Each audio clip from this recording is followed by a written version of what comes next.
பீகார் மாநிலத்தில் மத்திய அமைச்சரை அவரது சொந்த தொகுதியிலேயே ஒருவர் தாக்க முயன்ற சம்பவம் பரபரப்பை ஏற்படுத்தியுள்ளது. மத்திய ஜவுளித்துறை அமைச்சர் கிரிராஜ் சிங் தனது சொந்த தொகுதியான பீகாரின் பெகுசராயில் மக்கள் குறைதீர்ப்பு கூட்டம் நடத்தினார்.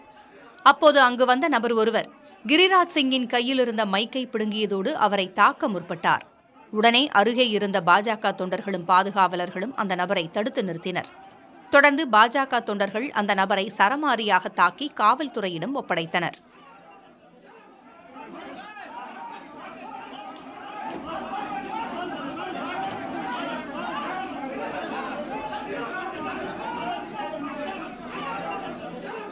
இச்சம்பவம் தொடர்பாக தனது எக்ஸ் தள பக்கத்தில் வீடியோ வெளியிட்டிருக்கும் கிரிராஜ் சிங் இதுபோன்ற செயல்களுக்கு அஞ்சமாட்டேன் என்று கூறியுள்ளார். இச்சம்பவம் தொடர்பாக அவர் அளித்த பேட்டியில் தன்னை தாக்க முயன்ற நபரிடம் துப்பாக்கி இருந்திருந்தால் அவர் தன்னை கொன்றிருப்பார் என்று கருதுவதாகவும் கூறியுள்ளார். இதனிடையே பெகுராயின் காவல் கண்காணிப்பாளர் மத்திய அமைச்சரை தாக்க முயன்ற நபரின் பெயர் சைஃபி எனப்படும் ஷாசாத் என்று தெரிவித்துள்ளார். அவரிடம் தொடர்ந்து விசாரணை நடைபெற்று வருவதாகவும் அவர் கூறியுள்ளார்.